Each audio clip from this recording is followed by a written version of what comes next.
decir que, bueno, como se cumplen con todas las normas de distancia social y la exposición está cerrada, pues procedo a quitarme la mascarilla.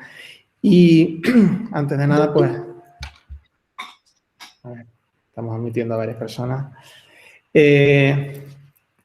Antes de nada, lo primero, agradecer a todos la presencia en esta segunda jornada del ciclo Arte, Gusto y Patrimonio Monacal en la Edad Moderna, ciclo que se inscribe dentro de la programación de la Casa de Porras y de la Madrasa Centro de Cultura Contemporánea en su Cátedra de Patrimonio, ligado a esta exposición Manos de Santa, que tiene lugar en el Palacio del Almirante hasta el día 23 de abril. Hemos cambiado hoy el encuadre precisamente por la conferencia de la profesora Escardiel González. Tengo justamente detrás de mí a dos monjas de las Comendadoras de Santiago y de las Carmelitas Calzadas. Y es para mí un placer poder presentar a nuestra conferenciante invitada de hoy, la doctora Escardiel González Esteves. Es profesora de la Universidad de Sevilla, del Departamento de Historia del Arte, y su tesis doctoral ya precisamente viene al caso no solo para este ciclo, sino para introducirnos en un complejo mundo de la iconografía del mundo barroco. Los 7 arcángeles, historia y iconografía de un culto heterodoxo, tesis con mención internacional defendida en 2014, fue pues ese preámbulo de investigaciones que le ha permitido desarrollar una larga trayectoria tanto en Europa como en América de esas imágenes y resignificaciones a lo largo de la Edad Moderna desde Italia a las Indias. De hecho, una de sus participaciones en proyectos de investigación internacionales tiene que ver con esa relación entre la Italia española y las Américas en la Universidad de Columbia y en la Paul Getty Foundation. Ha realizado distintas coordinaciones, tanto de libros como las intersecciones de la imagen religiosa en el mundo hispánico, espacios, práctica y percepción, editado en Morelia, México, por la UNAM en 2019, y es una de las grandes especialistas que contamos en España justamente con esta materia. Por tanto, era de recibo y lógico contar con ella. Muchísimas gracias por aceptar la invitación de la Universidad de Granada. Este proyecto, además, está enmarcado en el proyecto de excelencia de la Junta de Andalucía, Rimón Sefarad, de la Judería de Granada, y con la participación del grupo de investigación Arte, Moda e Identidad, que hace tiempo también queríamos hacer una cuestión con Escardiel y que ahora mismo por fin ya nos podemos poner cara, aunque sea virtualmente. Es un placer tenerla aquí con nosotros y pues nada, la palabra es tuya. Justamente después tendremos un debate, como va viniendo siendo habitual. Se puede hacer o bien a través del chat que tenemos o de forma de viva voz. Bienvenida y la palabra es tuya. Muchas gracias. Muchas gracias, David. Como tú bien decías, bueno, pues ya llevábamos en algunas ocasiones intentando organizar algo y bueno, ha sido en este momento y la virtualidad es lo que impera, pero seguro que tendremos ocasiones de hacerlo con presencialidad. Agradecer a todos los presentes que están hoy escuchando y que van a asistir a todo el marco del ciclo y por lo tanto pues te expreso mi agradecimiento y además te doy la enhorabuena porque atreverse a organizar una exposición no es fácil en los tiempos que corren, ¿no? Y además, bueno, pues acompañarla con este ciclo de estas 3 conferencias para este arte, gusto y patrimonio monacal en la Edad Moderna, ¿no? Yo voy a hablar, como indica el título de la conferencia, como bien ha dicho el profesor David Martín, de un aspecto que es absolutamente indisociable de la conventualidad femenina y es el de Los Ángeles. Llevo ya muchos años estudiando la cuestión desde un punto de vista fundamentalmente iconológico que obviamente me ha llevado a introducirme en aspectos de corte teológico, pero también en aspectos de corte social y de política de la imagen. Y desde luego uno de los grandes enlaces que mantienen los 7 arcángeles de todos los que podríamos abordar en un amplio marco es el del monacato femenino, ¿no? Y eso es lo que, bueno, pues voy a intentar a poder tratar aquí esta tarde. Por lo tanto, voy a organizar la conferencia en 3 bloques para poder indicar, ¿no? Dejar un poco cuál sería la relación que van a marcar a estos 2 grupos, que son el de los ángeles y el de las religiosas, fundamentalmente. Considero, por tanto, que lo conveniente es empezar hablando de algo que se va a convertir en un topos, en un tópico de la literatura religiosa, que es la identificación entre la vida monástica y la vida angélica.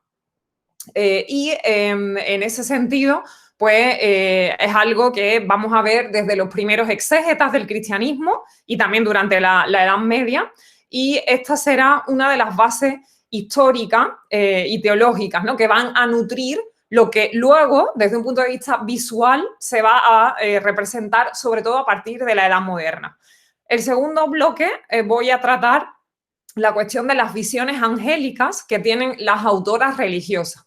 Aquí ha sido difícil escoger entre toda la miríada, ¿no? de autoras religiosas, de monjas y también beatas que tienen visiones angélicas, porque como ahora iremos viendo son muchísimas, ¿no? Entonces, finalmente, pues me he decantado por 3 personajes, uno de ellos medieval y 2 de la Edad Moderna en el contexto español, que es fundamentalmente lo que vamos a tratar aquí. Y el tercer bloque, pues voy a tratar la iconografía angélica en 2 puntos fundamentales, aunque intentará entresacar algún comentario, pero también aquí había que hacer una selección y, por tanto, me he decantado por 2 variantes, 2 tipologías iconográficas que son las que más relación van a guardar con la conventualidad femenina, ¿no? Y de esta manera, pues también ver el rol tan importante que van a tener las religiosas como agentes, como comitentes de iconografía angélica. Desde luego, si hay alguien a quien se le debe fundamentalmente el desarrollo de la iconografía angélica, es sin lugar a dudas a las religiosas para la Edad Moderna, sobre todo para el marco de la Edad Moderna. Por tanto, voy a pasar a compartir la presentación, que podamos ir viendo las imágenes.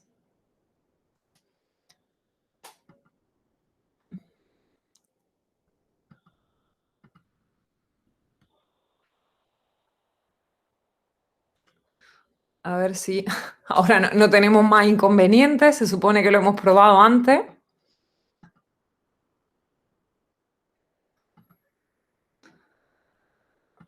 A ver, en una ventana.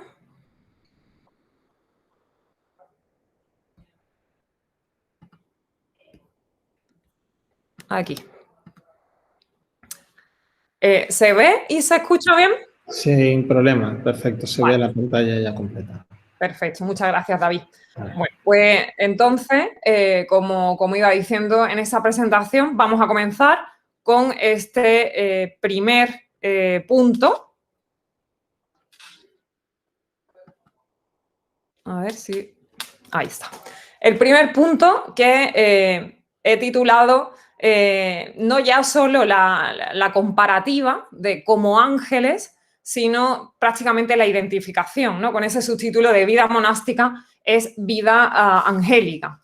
La identificación entre los 2 tipos de vida, esa vida monástica, esa vida angélica, es una idea que, como indicaba antes, aparece ya desde los primeros padres de la Iglesia y qué duda cabe que la necesidad de orientarse a un tipo de vida celestial va a tener en los ángeles al principal modelo, al principal dechado.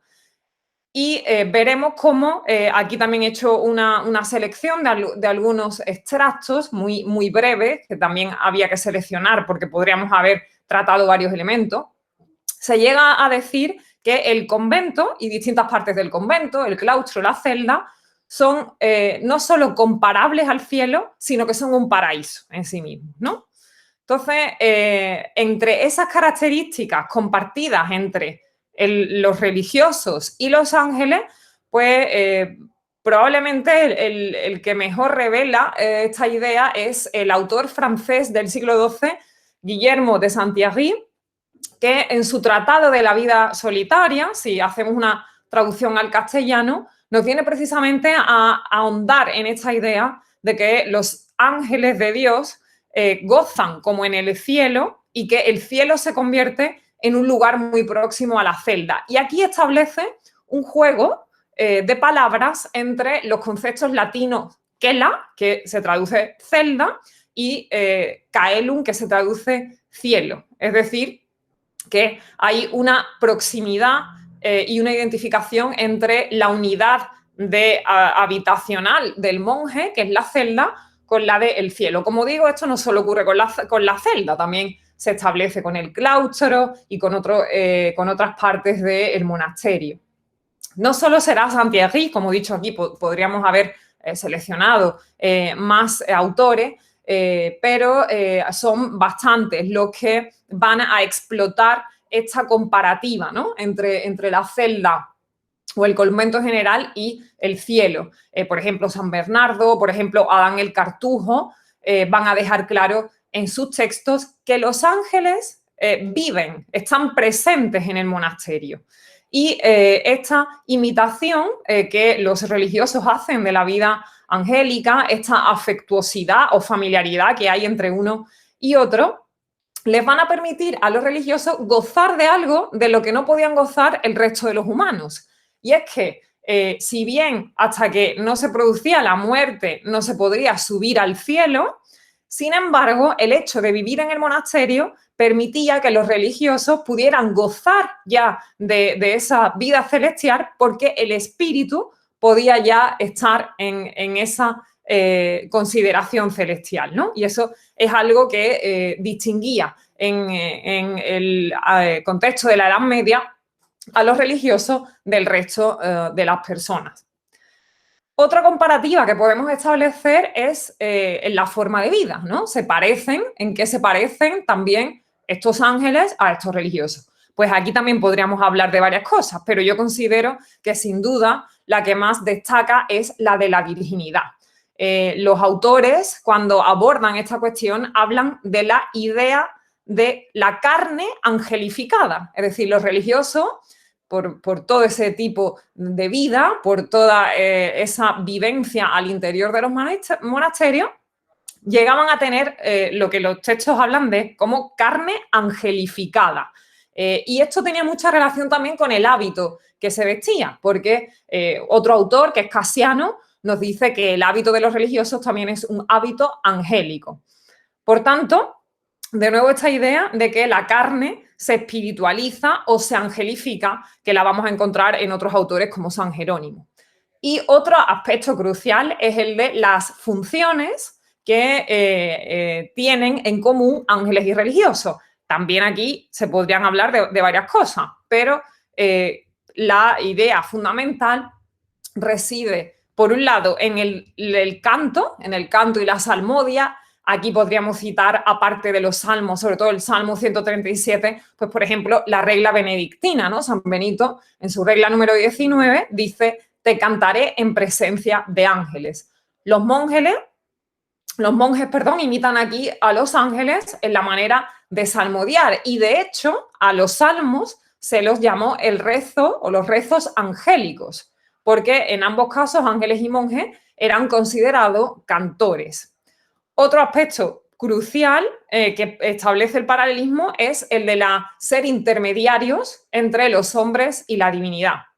Los ángeles eran uno de los protagonistas del santoral a los que siempre se van a dirigir los feligreses, porque no olvidemos, ¿no?, que los ángeles eran quienes más cerca estaban de Dios. Por tanto, esa proximidad a Dios los hacía un aspecto fundamental a la hora de que el feligres pudiera tener esa comunicación con la divinidad, ¿no? Y eso es algo que también ocurría con los religiosos.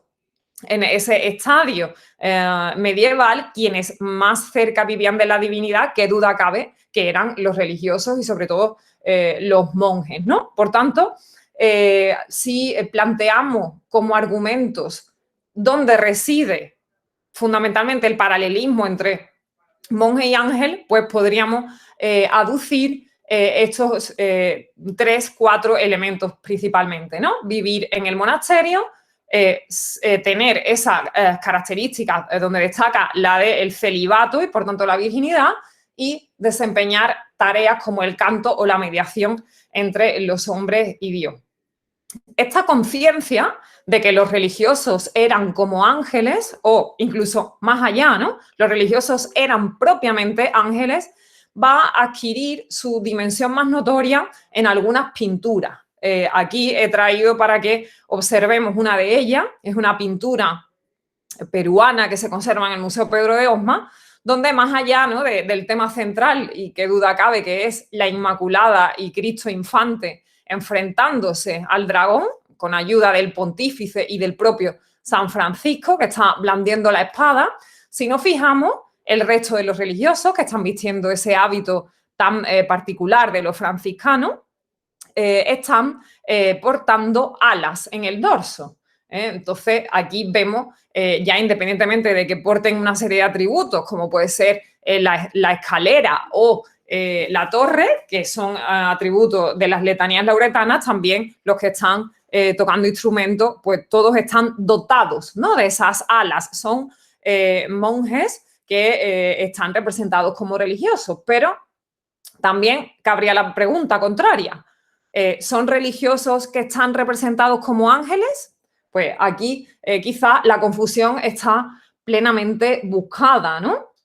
Y a pesar, ¿no?, de ver este lienzo, esta imagen que nos aclara esta idea, también hay que decir que no serán solamente los franciscanos, sino fundamentalmente los mercedarios, los que más vayan a explotar esta idea de monjes ángeles o ángeles monjes. He traído un par de imágenes. En este caso podemos ver un lienzo que se encontraba en el convento Casa Grande de la Merced, como entiendo que la mayoría de ustedes saben, Museo de Bellas Artes hoy de Sevilla, y entre el ciclo de pinturas pues tenemos este Milagro del Coro, donde todos esos religiosos que visten el claramente distinguible hábito blanco mercedario con el escudo al pecho, de nuevo vemos que están dotados de alas. Y esto conecta con lo que acabo de explicar en relación al contexto medieval. Esa salmodia como rezo angélico, esa regla benedictina que decía te cantaré en el coro en presencia de ángeles, pues adquiere aquí una visibilidad. O en el caso de otro medio punto que se conserva en el convento de la Merced de la ciudad de Puebla de Los Ángeles, en México, donde vemos a San Ramón Nonnato en la parte superior, en el regazo de la Virgen, rodeado por 7 ángeles, y en este caso, y pongo el detalle de uno de ellos, sí se trata de una tipología iconográfica, que es la de los 7 arcángeles que comentaremos en el tercer apartado, donde si ustedes se fijan, a los pies aparece la inscripción del San Geudiel Remunerator. Aquí la pregunta sí está clara, se trata de ángeles vestidos con el hábito mercedario, pero como han visto en los lienzos anteriores, también puede tratarse de lo contrario, de monjes vestidos como ángeles. Por tanto, la presentación de estas imágenes nos deja clara, desde un punto de vista visual, cuáles eran las confluencias que se establecen entre los religiosos y los ángeles. Si hemos visto, pues todo, en este caso, todo lo que hemos hablado con respecto al contexto medieval se basa en los religiosos varones, y esto es evidente porque el monacato masculino pues tuvo un mayor desarrollo durante la época paleocristiana y la época medieval frente al femenino. Sin embargo, esto no va a impedir que desde que la conventualidad femenina comience a implantarse en Europa, sus componentes también demuestren un interés hacia estos espíritus celestiales. Y, por tanto, en este segundo apartado, pues me interesaba abordar la cuestión de las visiones angélicas. Y esto no es un detalle menor porque, aunque la historia del arte no haya todavía profundizado, se han escrito libros importantes como el de Víctor Stoiquita, ¿no? El ojo místico, donde aborda precisamente toda esa cantidad de iconografía que tenemos en la Edad Moderna hispánica que representa visiones. Sin embargo, es un aspecto polifacético que considero que todavía necesita ahondarse porque no ha sido explorado con profundidad hasta qué punto las visiones van a establecer un influjo sobre la iconografía y también viceversa, ¿no? Probablemente se trata de un movimiento circular de influjo recíproco, ¿no? De un feedback entre ambos elementos que qué duda cabe que va a nutrir notablemente la cultura visual de la edad moderna, ¿no? Por tanto, aquí también había que decantarse por una serie de personajes que no podíamos tampoco abordar ni siquiera un panorama somero genérico de la cantidad de religiosas o de visionarias que tuvieron una importancia en esta cuestión de las visiones, pero que ya les adelanto que fueron muchas y probablemente quien nos esté escuchando que haya tenido algún tipo de aproximación, ¿no?, a la literatura religiosa por parte de las mujeres que desarrollan estos escritos en la Edad Moderna, pues será consciente de lo que estoy diciendo, ¿no? Y es como precisamente pues estas visiones angélicas van a ser muy repetidas, van a ser reiteradas. Las visiones de forma genérica y lo que nos interesa hoy aquí, que son las visiones angélicas, probablemente si hiciese un estudio en profundidad que conllevara un conteo de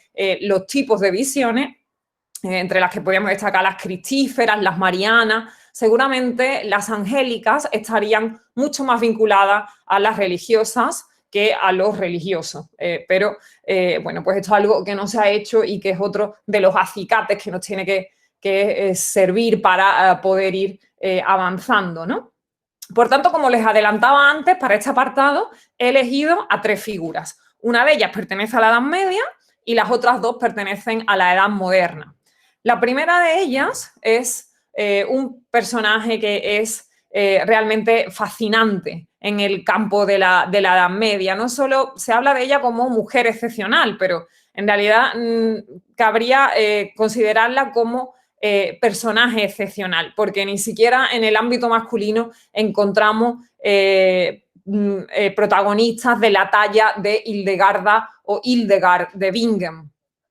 Fue una mística alemana que vive en el siglo XII y que va a demostrar una inteligencia y una cultura fuera de lo común. Su producción escrita va a contemplar diversos títulos, pero nosotros nos vamos a centrar en el que va a abordar especialmente el tema de los ángeles, ¿no?, que es el Esquivias. Aquí estamos viendo una miniatura donde aparece Hildegarda recibiendo la inspiración, que está representada con esa forma de lenguas de fuego. Es una forma muy habitual de representar la inspiración en la Edad Antigua y en la Edad Media, en el momento de escribir precisamente este texto que es el de el Esquivias. ¿Y qué es el Esquivias?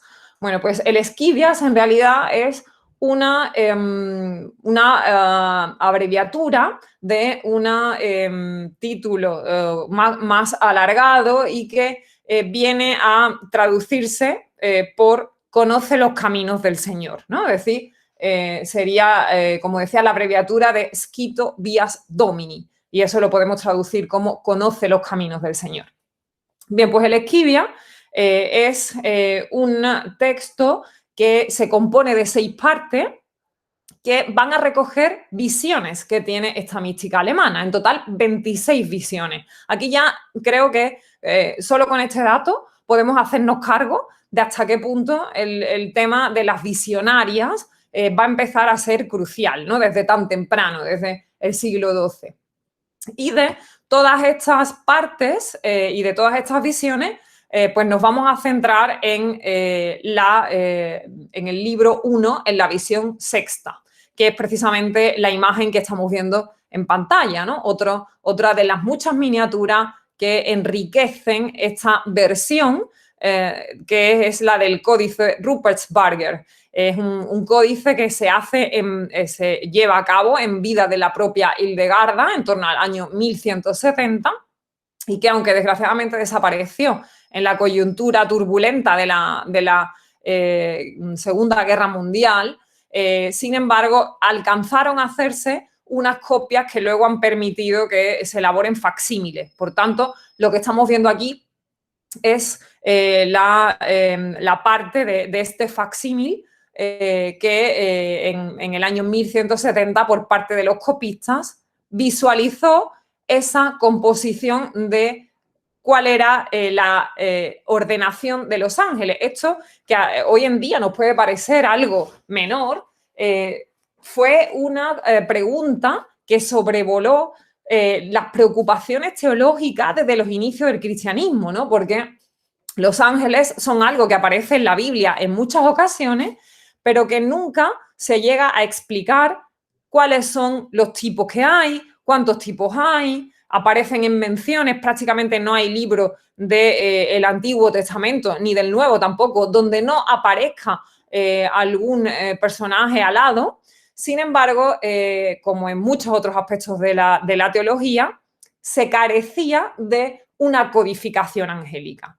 Y esa necesidad, ¿no?, de tener contacto con estas criaturas celestes, que, como he dicho antes, eran los que más cercanos estaban a la divinidad, pues va a determinar que existan, ¿no?, una serie de propuestas teológicas. La primera propuesta teológica que intentó responder a esta pregunta de cómo se organizaban todos los ángeles la tenemos en el siglo V y es el libro de la jerarquía angélica o de Coelesti Hierarquía, que se escribe por parte de un personaje conocido como Dionisio el Areopagita. En realidad se trataba de un impostor, entre comillas, porque el Areopagita se hizo pasar por un discípulo de San Pablo en el Areópago. Sin embargo, los análisis que se han hecho desde la Edad Media ya entendían que esto era imposible y que la obra era bastante más posterior, hasta que los especialistas hoy están de acuerdo de que ese autor escribe la jerarquía celeste en el siglo V. Es imposible que lo hubiera escrito en el siglo I. Bien, pues desde el siglo V la codificación que intentaba responder a estas preguntas era esta, la de la jerarquía celeste del pseudo Dionisio Areopagita, y no es hasta pues 700 años después cuando una mujer, que es Hildegarda de Bingen, se atreve a realizar otra propuesta en base a las visiones que ella había tenido. Y aunque mantiene ese esquema de 3 más 3 más 3, porque Pseudo Dioniso organiza en 9 coros a todos los tipos de ángeles, querubines, serafines, potestades, principados y luego ya los últimos ángeles y arcángeles, ella mantiene esa división tripartita. Sin embargo, no sigue el esquema triádico que nos había propuesto Pseudo Dionisio, sino que ella propone un nuevo esquema que sería el de 2 más 5 más 2. En lugar de 3 más 3 más 3, 2 más 5 más 2. Y desde luego la visualidad que nos ofrece esta miniatura creo que se percibe, ¿no?, como esos dos interiores donde aparecen los querubines y los serafines con ese color rojizo, porque tenían una naturaleza ígnea, estaban ardiendo siempre porque estaban en presencia de Dios, y los dos coros finales, que son los de ángeles y arcángeles, son los más extremos, pues son probablemente los que más captan la atención del ojo, y entre unos y otros quedan esos otros 5 distintos grupos, ¿no? Por tanto, como digo, resulta notorio que después de que el Pseudo Dioniso hubiera codificado la cantidad de ángeles y la forma y la subdivisión, sea hasta 700 años después que Hildegarda vaya a proponer una nueva codificación que va a ser la que más va a influir durante la Edad Media. Luego, en la Edad Moderna se volverá a retomar lo que Pseudo Dionisio había planteado, pero desde luego durante la Edad Media el planteamiento de Hildegarda de Bingen será el que más éxito va a tener.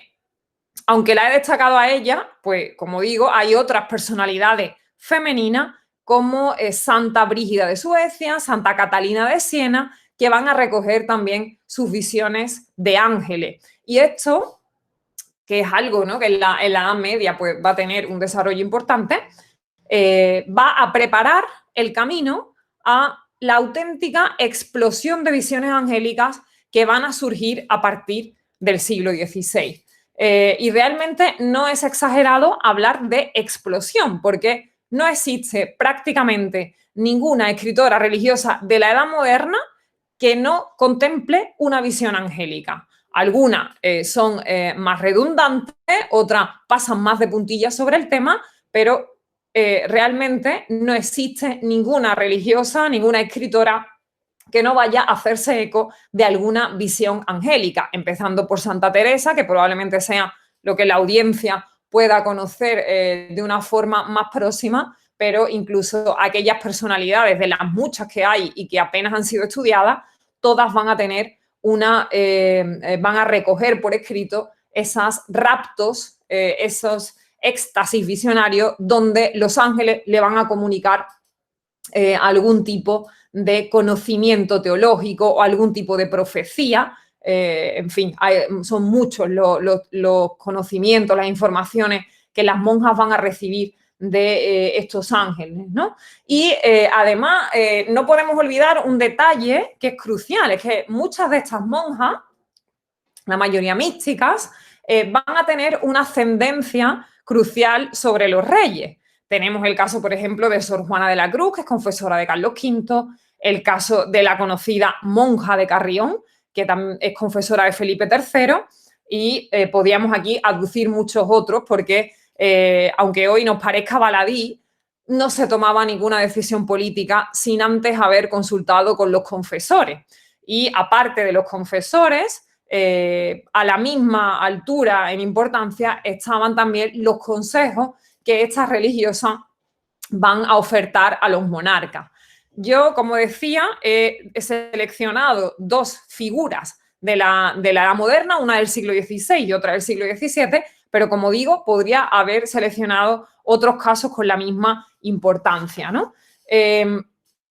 También, antes de empezar a ver esas dos figuras que he seleccionado, hay otro aspecto que no debemos dejar de lado, y es que la moda, ¿no?, de estas visiones llegó a tal punto que la Inquisición va a intervenir en muchos casos, que juzga fingido, y que van a desencadenar un movimiento en contra. Es decir, algo que desde finales del siglo XV, el siglo XVI, había sido muy habitual, a partir del siglo XVII es tal el punto al que se llega que va a determinar una censura sobre todas estas religiosas o visionarias que dicen tener estas visiones. Esto es algo que el autor Andrew Gates trata en su libro Inventing the Sacred, que es un libro que sobre todo aborda el contexto del Madrid de fines del XVI y comienzos del XVII, y precisamente lo que le interesa es esta cuestión de la falsa santidad, ¿no?, y de los límites de lo sobrenatural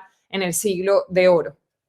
Por tanto, sin olvidar esta idea de que muchas de estas mujeres visionarias religiosas fueron confesoras de los monarcas, porque se confiaba, ¿no?, en las visiones, en las profecías que tenía, y que a partir del siglo XVII vamos a ver un movimiento censurante por parte de la Inquisición, al que haré alusión al final, porque tampoco tenemos tiempo para más. Teniendo en cuenta esos dos elementos, vamos a presentar en primer lugar a Marina de Escobar. Bien, Marina de Escobar no es una religiosa devoto, no es una religiosa profesa, nunca profesó, sin embargo, es un personaje de una importancia excepcional para la religiosidad femenina de la Edad Moderna. Ella es quien funda el primer monasterio de la Orden de Santa Brígida en España. Es algo que hace en su ciudad natal, en Valladolid, en el año 1637.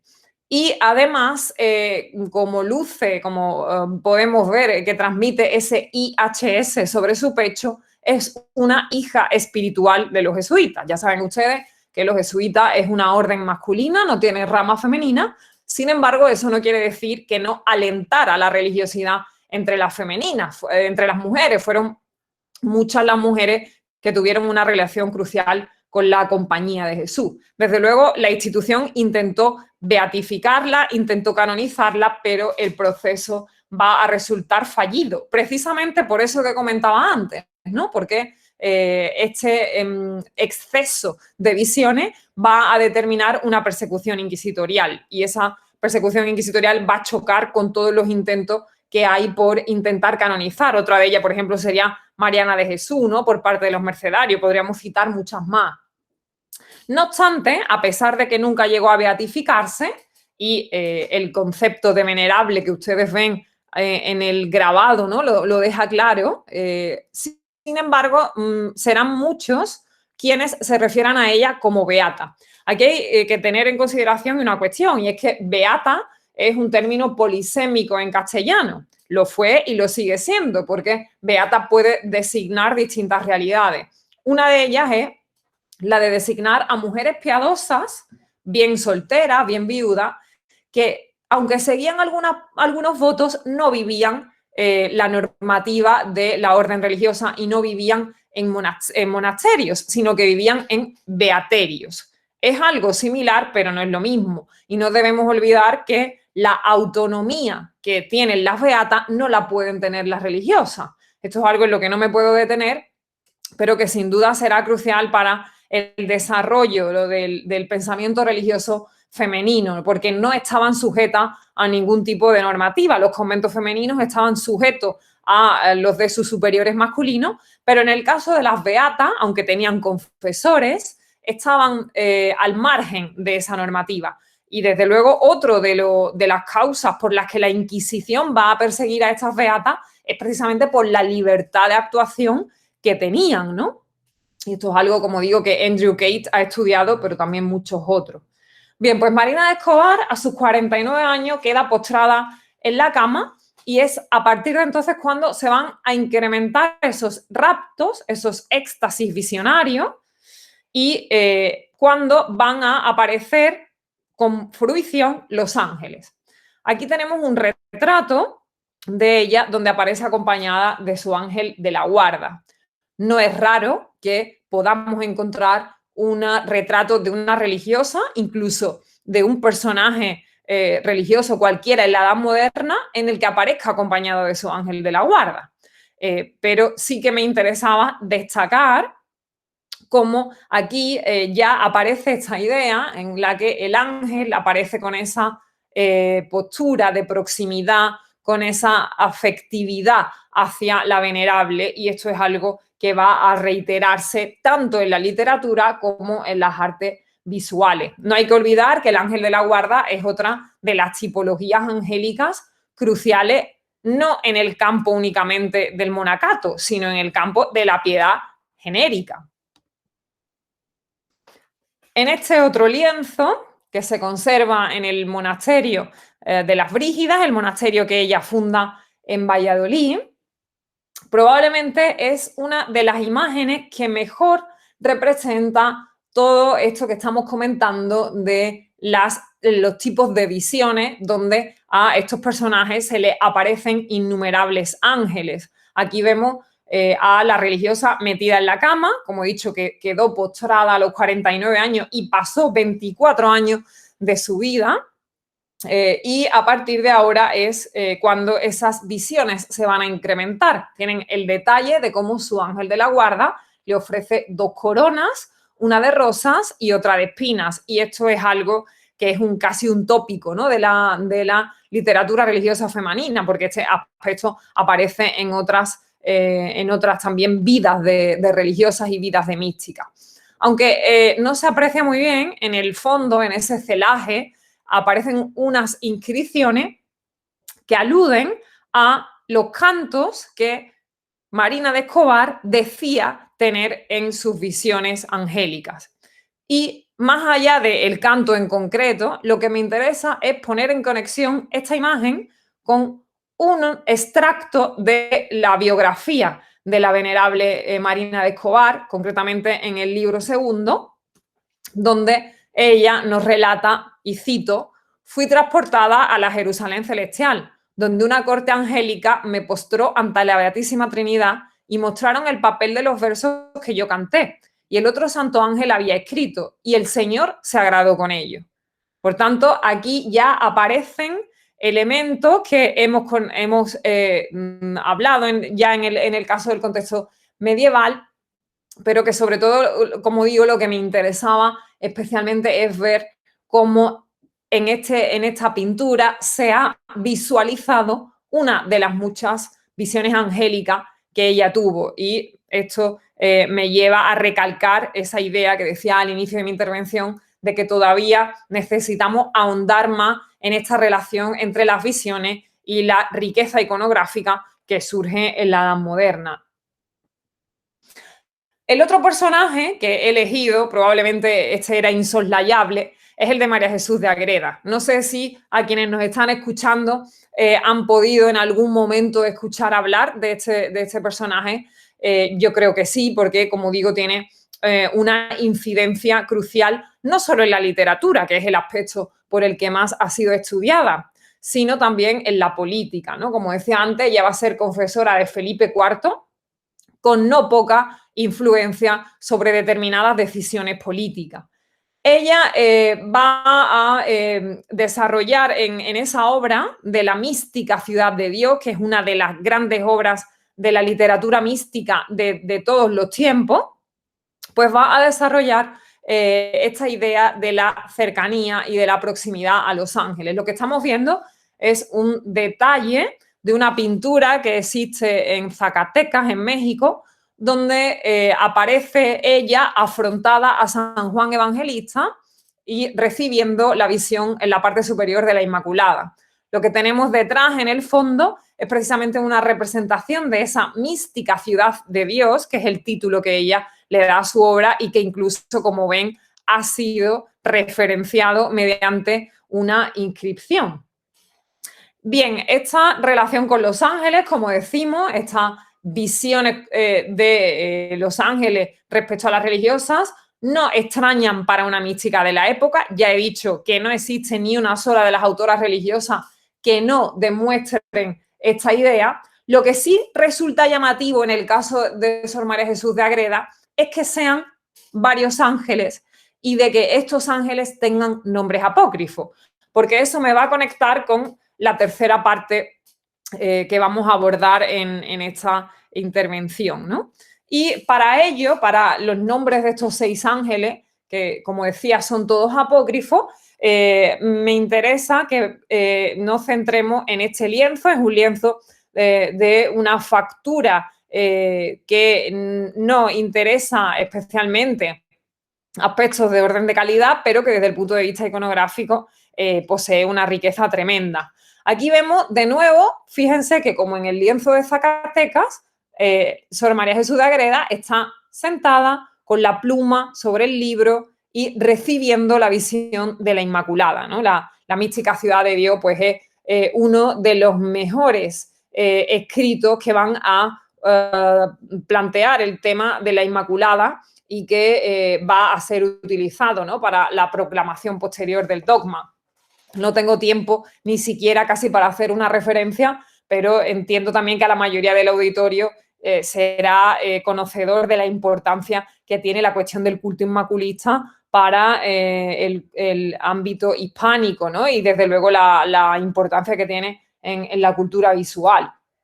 Bien, pues eso es lo que vemos, pero lo que me interesa ahora es que nos detengamos, que observemos con detalle ese grupo de ángeles, en este caso ángeles militarizados, que están rodeándola. Porque si ustedes cuentan, ahí hay 6 ángeles y eso no es un detalle baladí ni es por casualidad.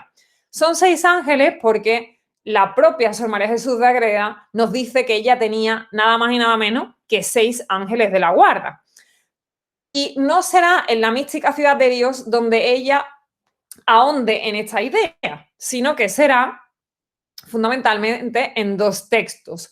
Se los he reseñado aquí en la parte inferior. El tratado de las diversas cosas sucedidas con 6 príncipes y señores ángeles con mi alma, que es un texto que está dentro del libro Jardín Espiritual, y también el tratado de los nombres e interpretaciones de los 6 ángeles que tuvo en su asistencia y custodia la venerable madre Sor María Jesús, que también está incluido en otro libro que es la llamada redondez de la Tierra y de los habitadores de ella.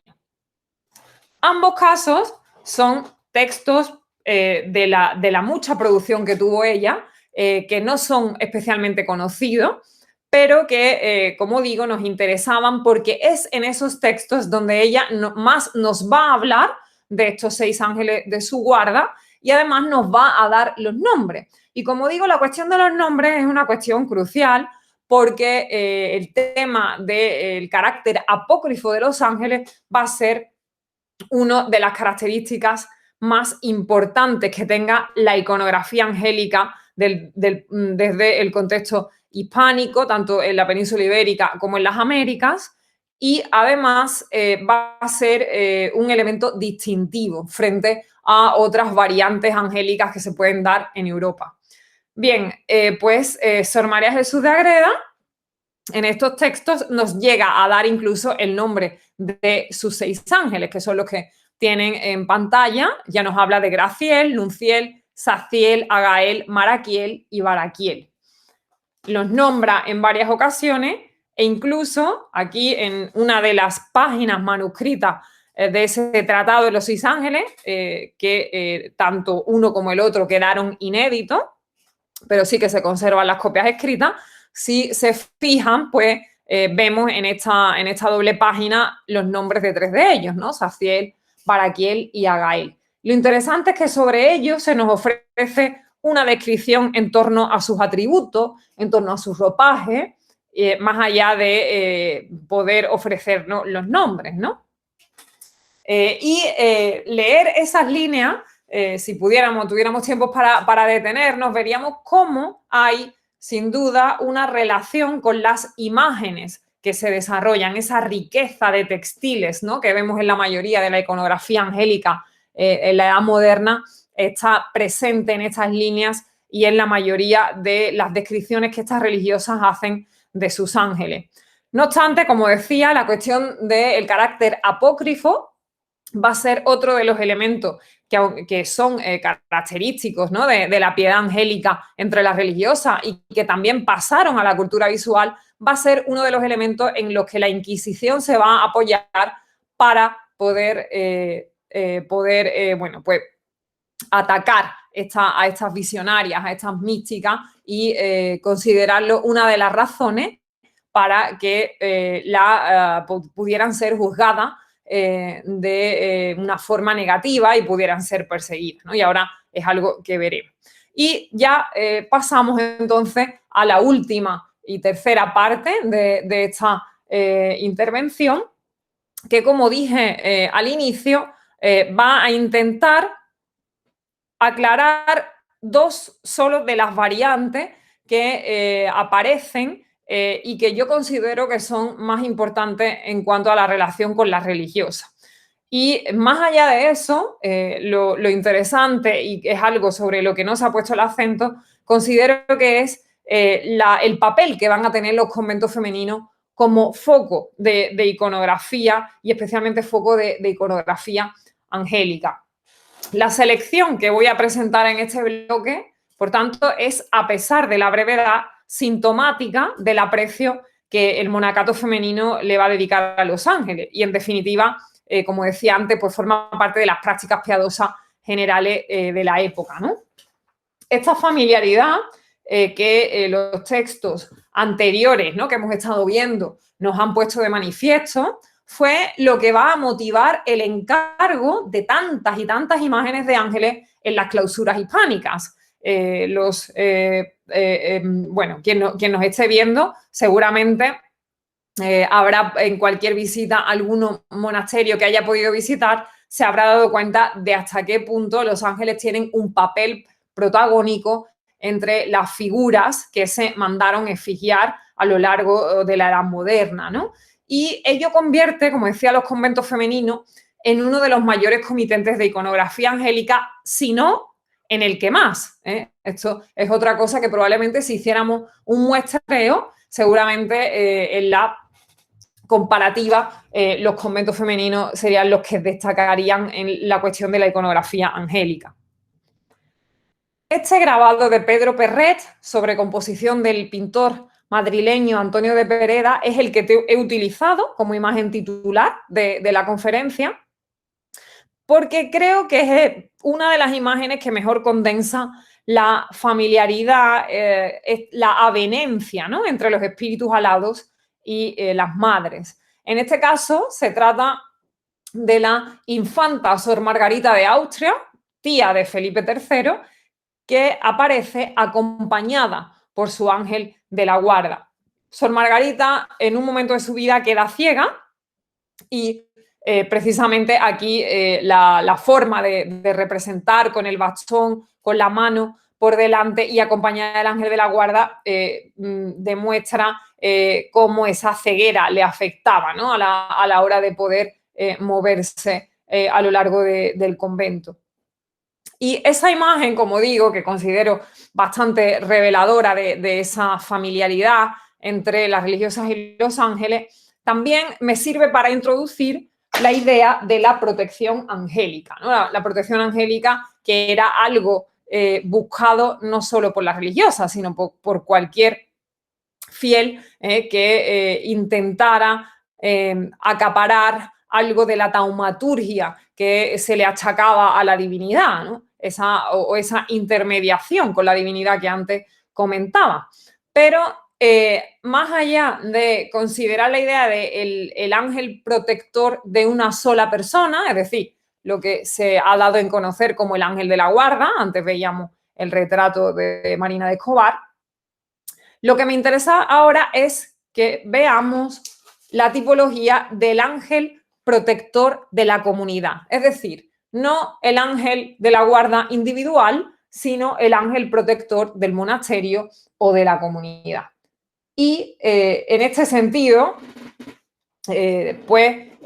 vamos a comenzar con el que se considera la efigie más retrotraída, ¿no?, cronológicamente, de una representación del ángel protector del convento.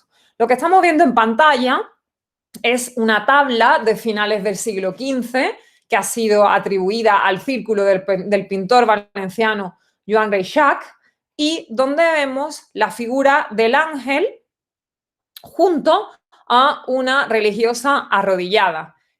Más allá del lenguaje goticista que es propio del momento, lo que nos interesa es valorar iconológicamente esa relación. Aquí hay una ley de la jerarquía donde el tamaño del ángel sobresale, pero lo que me interesa es que nos detengamos en los atributos que porta en la mano, en las manos, ¿no?, en ambas manos. Por un lado la corona, y aunque no se aprecia muy bien por la forma de colocar, pero el otro atributo que porta en la mano es el látigo o flagelo. Y esto es algo que vamos a poder ver mejor en las siguientes imágenes.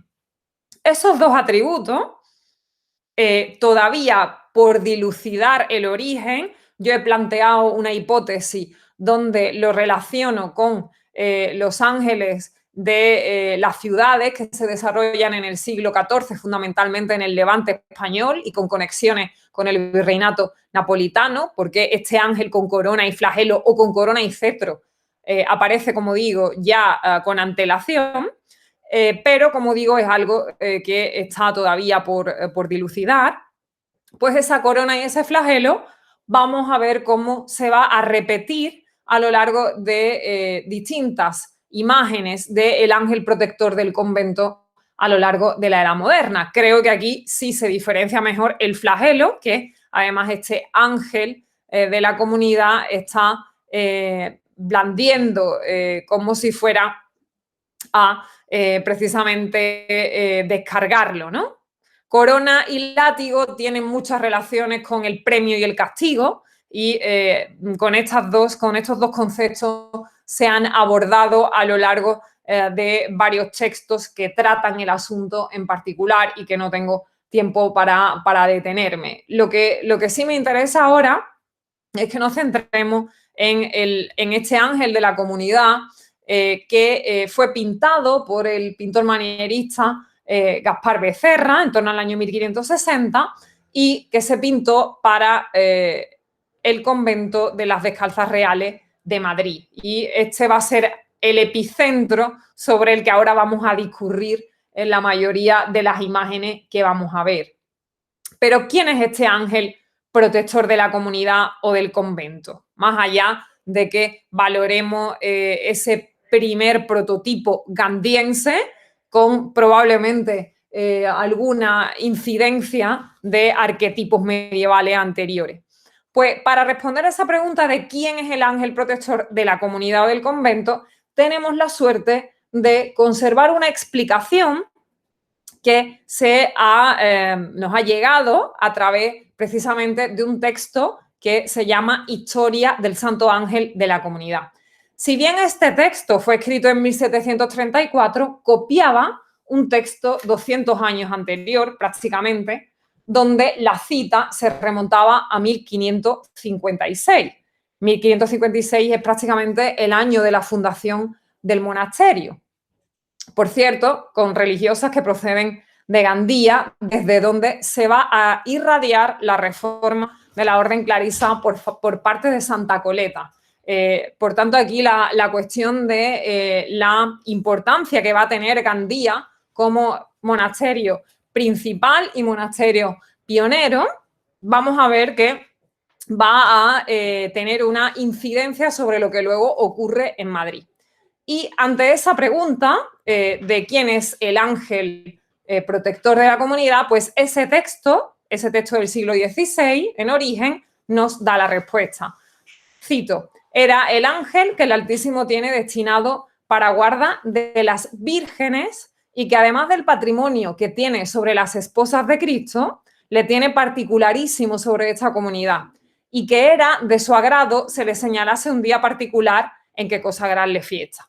Bien, aunque la cita parece breve, tiene bastantes aspectos en los que detenerse. Yo he resaltado en negrita, por un lado, la parte de vírgenes y el patrocinio sobre las esposas de Cristo. De nuevo, volvemos a ver cómo la cuestión de la virginidad sale a relucir. Ya hemos indicado cómo en el periodo medieval la virginidad de los religiosos fue considerada un paralelismo con los monjes y uno de los argumentos para establecer la comparación. Pero aquí, de nuevo, vuelve a retomarse y esto es algo que aparece mucho en los textos, como la virginidad de las religiosas es lo que va a desarrollar esta idea y esta afección que los ángeles van a mostrar sobre las monjas, que también en este breve texto son consideradas esposas de Cristo. El otro aspecto es el del final de la cita, donde el ángel se aparece pidiendo que la comunidad le consagre un día. Y esto es algo que va a ser, de alguna manera, bueno, pues implementado por la que es fundadora de las Descalzas Reales, que era nada más y nada menos que la princesa Juana, la hermana de Carlos V, que además, precisamente en 1556, regente sobre España por ausencia de su hermano, va a solicitar a Pío V consagrar el día 23 de agosto como fiesta litúrgica para dedicarla al ángel protector de la comunidad. Y eso es algo que va a desarrollar por una parte, una capilla en el claustro alto, que sigue existiendo. Si ustedes han tenido la suerte de acudir a las Descalzas Reales, habrán podido ver la imagen. Y si no, pues les recomiendo que cuando vayan a Madrid se detengan, porque es un centro artístico de primer nivel, ¿no? En esa historia del Santo Ángel de la Comunidad, también se nos dice que la madre abadesa, el día 23 de agosto, procesionaba con una imagen de bulto del Santo Ángel. Por lo tanto, además de esta pintura que presidía el altar, existía una imagen de bulto que era utilizada para la procesión. Por tanto, la cita no puede ser más concluyente. La guarda y patrocinio que el ángel despliega sobre la religiosa va a utilizarse aquí para establecer de nuevo esa conexión que, como hemos visto, tiene raíces medievales. Otra de las imágenes, probablemente esta incluso más reveladora que la anterior, es la que existe en Santa Clara de Toledo. Y ello es merced a la inscripción que podemos ver en la parte inferior. quizá el ejemplo más contundente del ángel protector de las clarisas que nos ha llegado hasta nuestros días. Por tanto, esta tabla gótica de Gandía, la pintura manierista de Becerra y esta pintura ya anónima del 17 en Toledo, nos lleva a concluir que la tipología de ángel protector de la comunidad fue un aspecto identitario de la orden clarisa que está presente en sus reglas, en sus rezos y también en sus imágenes. Y para conectar con la siguiente variante, la siguiente tipología, aunque ya lo he mencionado, vamos a establecer esa conexión con la corona y el flagelo de uno de los 7 ángeles que van a marcar la siguiente tipología. Precisamente aquí pueden ver en un grabado de 1596 cómo Geudiel, el remunerador, ya les había sacado a relucir cómo en esa pintura del ángel de los ángeles en la Merced de Puebla aparece la misma idea en latín Geudiel remunerator. Fíjense cómo la corona y el flagelo están presentes en Geudiel. Qué duda cabe que esa sería otra de las hipótesis de trabajo, ¿no? De que el santo ángel de la comunidad pudiera establecer sus raíces en este Geudiel de la tipología de los 7 arcángeles. Los atributos, por tanto, de la corona y el flagelo plantean esa identificación con uno de los 7 a quienes vemos en este espléndido lienzo, que es una de las 5 ocasiones en las que los 7 arcángeles se van a representar de nuevo en las descalzas reales. Ya les anticipaba que las descalzas reales de Madrid van a ser van a atraer buena parte de nuestra atención en esta etapa final de mi intervención. Bien, aquí las clarisas van a seguir detentando un papel protagónico como promotoras de este otro arquetipo. Sin embargo, les adelanto que no será la única orden religiosa que comisione imágenes con la iconografía del sextenario. Si bien la tipología del Santo Ángel de la comunidad, hasta donde he podido investigar, sí que es exclusivamente clariana, en el caso de los 7 arcángeles no lo es. No debemos dejar de reconocer que las clarisas van a ser el foco primigenio y el que más desarrolla la iconografía, pero como digo, no es la única orden que va a desarrollar esta tipología. Las descalzas reales son el epicentro. El monasterio clariano madrileño, como les decía antes, es un centro artístico de primer nivel gracias a la vinculación que siempre tuvo con la corte. Eso les ha dejado un patrimonio artístico apabullante y lo que nos interesa a nosotros aquí es una cantidad de representaciones de los 7 arcángeles que es lo que determina que se considere el foco principal de la iconografía. Como ya les adelantaba, hasta en 5 ocasiones se llegó a encargar por parte de las descalzas reales esta imagen, bien en pinturas, bien en esculturas, bien en altares con otro tipo de técnica, pero por falta de tiempo solamente voy a detenerme en 2 de estas 5 obras. Desde luego, una de las más sobresalientes es esta pintura de filiación italiana que revela ciertos paralelismos con el tenebrismo napolitano. No me voy a detener aquí a valorar cuestiones de orden estético o estilístico, pero sí de orden iconográfico, que me interesan más. Entonces, si estableciéramos una comparativa de los atributos que aquí muestran cada uno de esos 7 arcángeles, pues veríamos que hay elementos que las separan de la raíz italiana y que las acercan más a la codificación que se estableció en España a partir de su desarrollo a fines del 16. Aquí tenemos el conjunto de estos 7 arcángeles presidido por San Miguel al centro, que siempre va a tener un papel protagónico, y a los lados aparecen en los restantes 6 arcángeles. De esos 6, otros 2 seguían siendo canónicos, Rafael, que aparece en el extremo izquierdo, acompañado por Rafael con el pez de Tobía en la mano, y Gabriel. Y los otros 4, que son Geudiel, Sealtiel, Uriel y Baraquiel, pues son los arcángeles no canónicos o apócrifos. De nuevo, nos sale esta idea de apócrifos con la que terminaremos esta intervención. Estos rasgos se ajustan, como digo, más a la variante que se va a desarrollar en España, y eso podría indicar que, si bien fue una comisión a Nápoles, fuera una comisión donde se especificara cuáles eran las características que quería seguirse en esa pintura.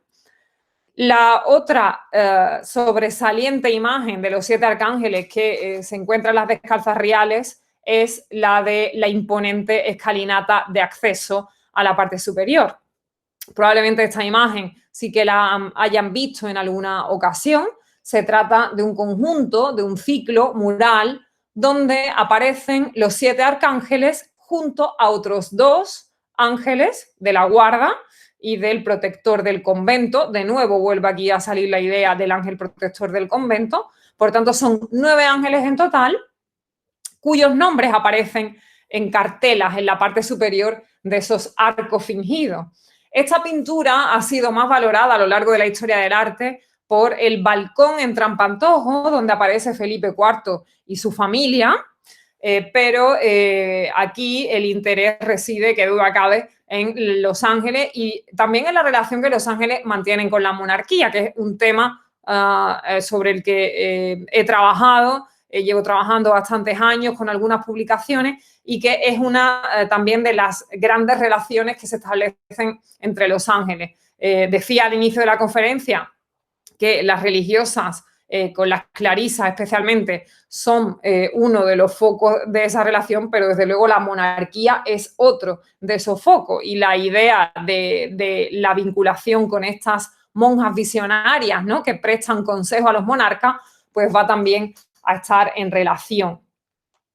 Recordemos que, como hemos visto en el grabado de Pedro Perret, la infanta Sor Margarita con el ángel, esta infanta también era una infanta que pertenecía al monasterio de las Descalzas Reales, que vivió en él, porque las clarisas de este monasterio eran mujeres de linajes destacados, tanto que había varias pertenecientes a la familia real, ¿no? Entre ellas, pues, Sor Margarita.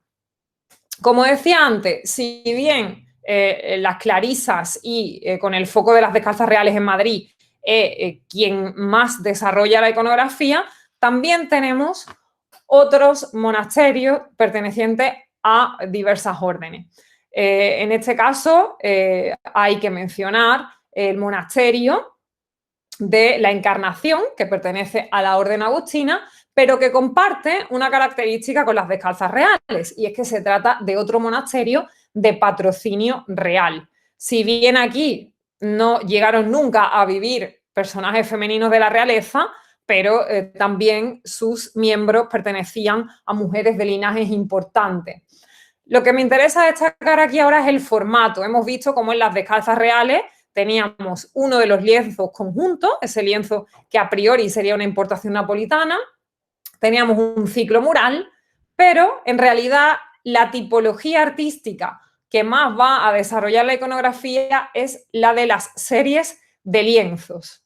Estas series de lienzos, donde aparecen los 7 arcángeles, se instalan en el coro del convento. Y de nuevo vemos cómo el coro va a ser el lugar de acogida de los ángeles, haciendo referencia a esa idea medieval.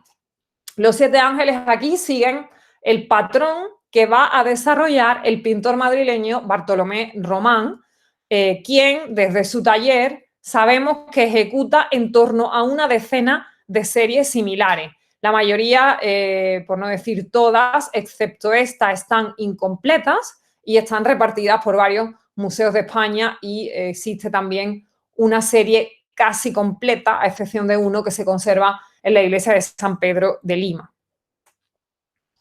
Pero tampoco es la corte el único foco geográfico donde se va a desarrollar la iconografía, a pesar de que hemos iniciado nuestra andadura por esos 2 monasterios de patrocinio real, ¿no? También vamos a tener otros centros a lo largo de la geografía ibérica, y uno de ellos precisamente es el granadino de Loja. El templo del monasterio de Santa Clara de Loja es precisamente el convento donde más tarde se va a representar al septenario. Según los últimos estudios que se han hecho sobre este ciclo de pinturas murales, hay que datar el trabajo en la década de los 30, de los 40 del siglo XVIII y por mano de Juan de Medina. Como ven, en las pinturas murales que recorren la única nave del templo, los ángeles se van a disponer sobre las columnas y se alternan con una serie de temas, tanto en la parte superior como inferior, que representan a escenas de la vida de Cristo y la Virgen, fundamentalmente. Es una lástima que, a pesar de la importancia histórico-artística que tiene este ciclo, las autoridades no intervengan para al menos atajar el deterioro que sufre y que en esta fotografía creo que es manifiesto, ¿no? Por tanto, aprovecho también para denunciar el estado que revisten estas pinturas y que esto sirva para poner en marcha los procesos necesarios que permitirían conservar esta joya, ¿no? Espero que también desde la Universidad de Granada, y yo me ofrezco desde la Universidad de Sevilla en lo que pueda aportar desde el punto de vista institucional, podamos hacer algo para, al menos, como digo, atajar ese deterioro, ¿no? Yo pude tomar estas fotografías hace ya muchos años y me costó mucho trabajo que me permitieran el acceso al templo porque había peligro de derrumbe. Finalmente conseguí que me permitieran el acceso al templo, por tanto entiendo que desde esos años a esta parte incluso ha podido empeorar la situación. Así que, bueno, espero que al menos esto sirva como una llamada de atención para que no se deteriore más este conjunto, ¿no? Bien, pues el monasterio de Loja es el único donde los 7 arcángeles aparecen en el templo y no en el interior. Si se han dado cuenta, todo lo que hemos expuesto hasta ahora, la presencia de esos ángeles no estaba en el templo, estaba en el coro, como es en el caso de la Encarnación, estaba en el antecoro, como en el caso de las Descalzas Reales, y si hubiéramos tenido tiempo para abordar más centros, pues también existen casos como en Santa Clara de Carmona, donde están en el claustro. Es decir, que el único lugar donde estos 7 ángeles aparecen en el templo es en Loja. Y eso conecta con otro templo granadino sobre el que no voy a hablar porque no forma parte de la conventualidad religiosa, pero que sí me interesa destacar porque también tiene pinturas de los 7 arcángeles sobre columnas, precisamente a lo largo de la nave del templo. Probablemente si tenemos audiencia de Granada, que entiendo que será la mayoritaria, y han entrado en la iglesia de San Jerónimo, la gran iglesia de San Jerónimo, recordarán que en las pinturas murales que recorren el templo existen figuras de ángeles, además de una forma muy curiosa porque tienen una poesía en la parte inferior. Por tanto, como digo, no lo voy a tratar aquí porque se sale del tema, pero sí que existe una relación que salta a la vista por la forma de colocar a los 7 arcángeles en columna y en el interior del templo. La identificación de los ángeles en Loja también se vale del recurso de las inscripciones. Hemos visto cómo en las Descalzas Reales aparecían sobre cartela, sobre la cabeza. En el caso de la Encarnación, aunque no hemos visto detalle, también aparecen esas inscripciones en la parte superior.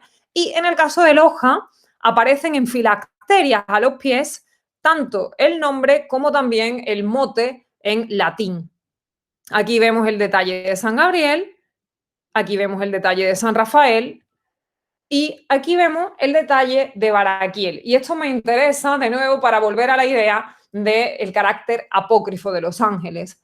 En Baraquiel es uno de los 4 ángeles no canónicos que conforman ese septenario, y si ustedes comparan esa peana de nubes sobre la que está instalado el ángel, verán cómo se ha sobrepintado esa filacteria.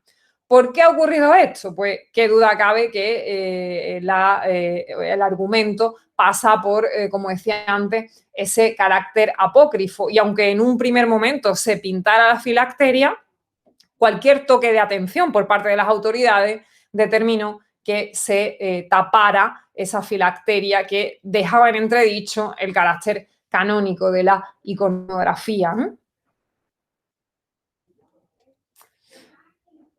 Y esta cuestión de los nombres, pues, me permite avanzar hasta la última imagen que les he traído en esta breve selección y que son una serie de lienzos que se conservan en Gandía. Por tanto, cerramos el círculo. Empezamos con la pintura gótica del círculo de Reixac en Gandía y vamos a terminar con esta pintura anónima también en el monasterio de Santa Clara de Gandía.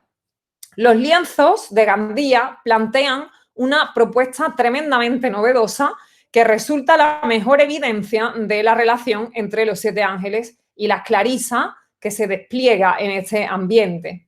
Se trata de 4 telas, aquí estamos viendo 2 de ellas, ahora veremos las otras 2, donde se alternan 9 religiosas importantes de la historia de la orden con, en este caso, 10 arcángeles. En la primera tabla que ustedes están viendo, si se fijan, tenemos las inscripciones también a los pies de cada una de las figuras. Vemos a Sealtiel, seguido por Santa Inés, San Rafael, de nuevo con Tobías, que porta el pez de la mano, Santa Jacoba, San Miguel, Santa Clara, en la parte inferior Santa Coleta, esta es precisamente la monja francesa que a finales del siglo XIV va a reformar la orden a partir de la que se difundirá el nuevo tipo desde Gandía. Le sigue San Gabriel con la rama de azucena y esa linterna, que es un atributo muy típico de la corriente italiana, Santa Cecilia, San Uriel con la espada flameante, la Madre Escarlata y el ángel con copa.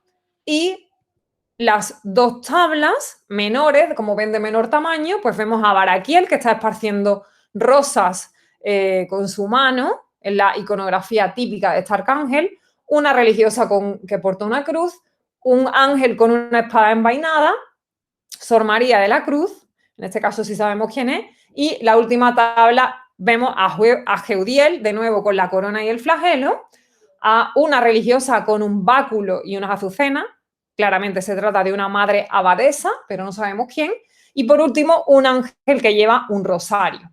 Estas 2 tablas no podemos, en el caso de la religiosa y de los ángeles, excepto Baraquiel, establecer cuáles son las identidades de estos personajes porque se han perdido las inscripciones a los pies. Si se fijan, estos lienzos han sido reentelados y con una intervención de restauración que deja bastante que desear, ¿no? Y en algunos casos incluso pude comprobar que algunas de las inscripciones eran falsas, con lo cual pues esto complica todavía más la identificación. En cambio, vuelvo a los 2 lienzos más apaisados, más amplios. Aquí sí que vemos, como decía antes, las inscripciones, ¿no? No obstante, bueno, pues a pesar de que, como digo, pude comprobar que algunas de las inscripciones eran falsas con un examen de luz ultravioleta, sin embargo, nos ayudan a identificar a la mayoría de los personajes, ¿no? Esto ocurría solo en uno de los casos.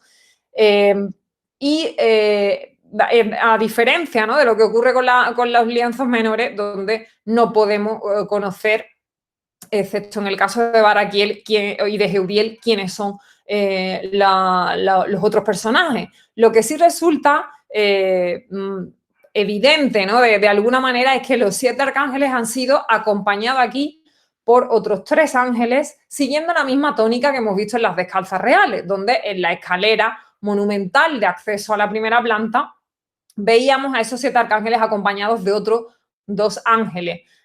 Aquí probablemente se siga esta misma tónica y se trate de ángeles protectores del convento, en específico, como eran los 2 de las descalzas reales.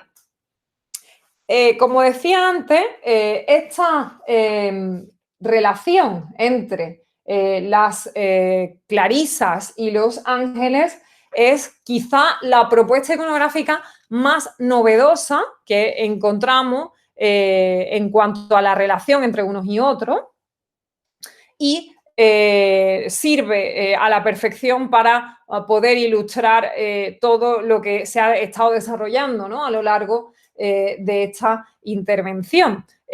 Aunque sabemos quién es el comitente de la obra, el comitente de la obra es el duque de Gandía, con motivo de la profesión de una de sus hijas. Existía la tradición de que el duque, bueno, pues fuera quien realizara una dote al convento para que su hija terminara siendo abadesa del convento, ¿no? Era, desde la Edad Media ocurría esto. Las hijas del duque regente estaban destinadas al abadiazgo del monasterio. Y a través de una serie de disposiciones, pues sabemos que es él quien encarga estos lienzos, pero lo que no sabemos, pues, cuál es la componente que está detrás de esta particularidad, que, como digo, es el único caso que tenemos en España donde se plantea esta relación tan férrea entre las religiosas y los ángeles, y que considero probablemente la imagen más reveladora de lo que hoy estamos hablando aquí. Este privilegio que los arcángeles conferían a las religiosas, hemos visto que se ha representado ampliamente, ¿no?, a lo largo de la edad moderna hispánica. Lo hemos visto en imágenes, lo hemos visto en textos, y desde luego la nómina de ángeles custodios para religiosas, la mayoría de ellos apócrifos, es amplia. Así lo ha estudiado Mario Ávila Vivar en muchos de sus textos, ¿no? Uno de los investigadores que más ha profundizado en los ángeles custodios de las religiosas. Por tanto, los inéditos lienzos de Gandía que presento aquí por primera vez en este foro son totalmente inéditos, y espero publicarlos en unos meses.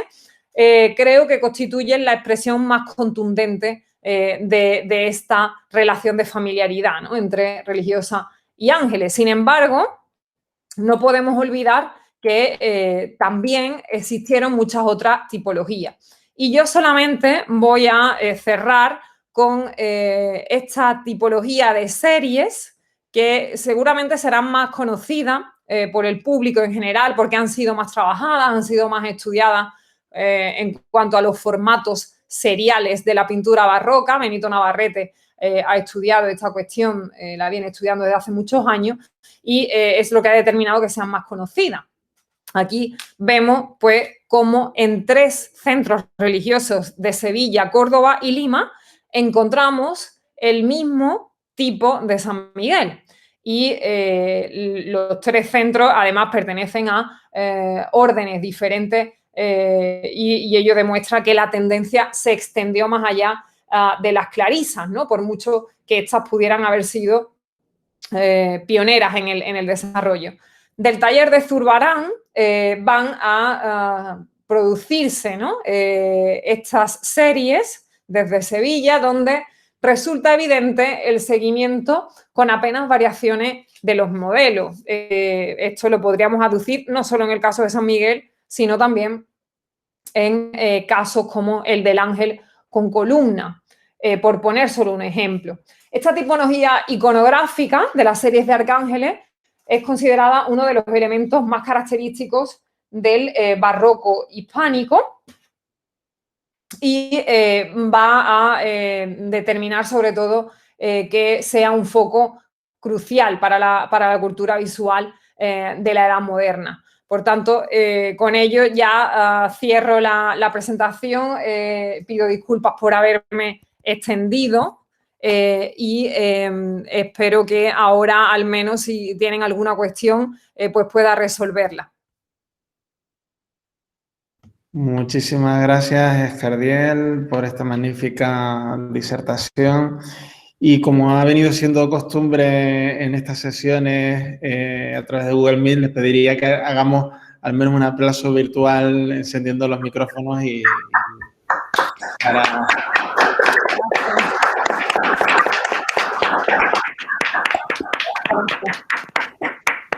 Muchísimas gracias por esta disertación amplia, compleja e interesantísima de un mundo tan apasionante como es el de Los Ángeles, y con esta claridad en la que nos has puesto de manifiesto la importancia que tiene para el mundo conventual.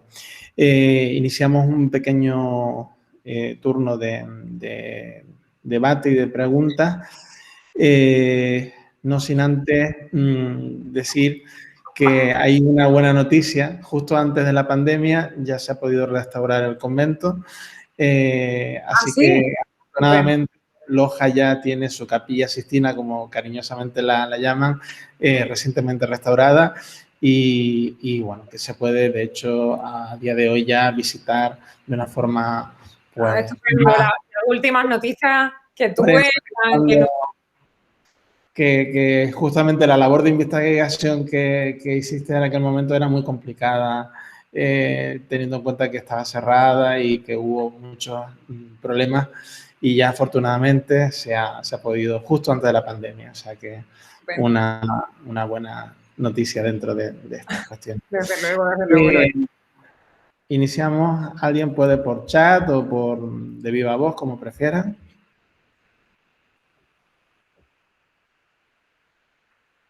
Gracias, Lola. Hay varias personas que dan la enhorabuena por la conferencia. ¿Alguna pregunta? Siento haberme cedido, porque... Sin problema. Ha quedado todo muy, muy claro, y además agradeciéndote que traigas inéditos como los de Gandía, que en breve vas a publicar. Muchísimas gracias por todas estas nuevas aportaciones y por esa disposición. ¿Alguna pregunta? ¿Alguna duda? La verdad que es un mundo apasionante y que iconográficamente no se conoce tanto y no se ha visto, por lo menos Yo en este... animo a quien nos esté viendo, si está empezando a desarrollar sus investigaciones, ¿no?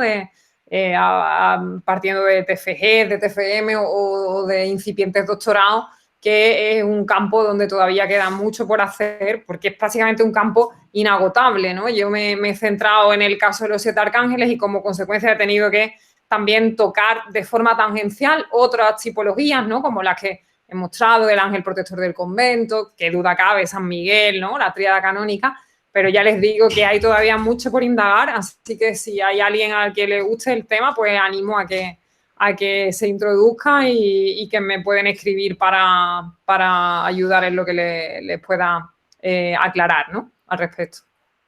Bueno, pues muchísimas gracias, y gracias, Escardial, por esta disertación que complementa perfectamente esta idea de esta jornada, y les invitamos a los que nos están acompañando a que sigan mañana en este mismo link a las 7:30 al profesor Miguel Ángel Espinosa, que abordará el tema de la Granada conventual en torno también a la judería, esas perspectivas patrimoniales.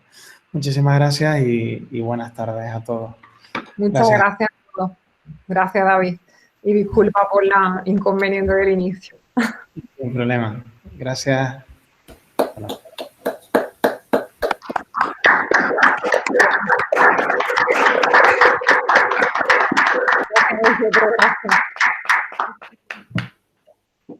Gracias, hasta luego. Hasta luego, gracias.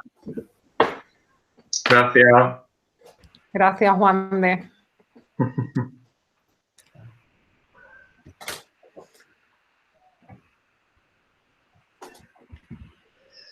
Bueno. Gracias, Ricardo.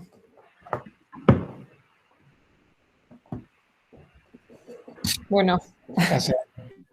David, ahí se ha ido. Me he pasado muchísimo. No. ¿Ya voy ahora? Ah, no.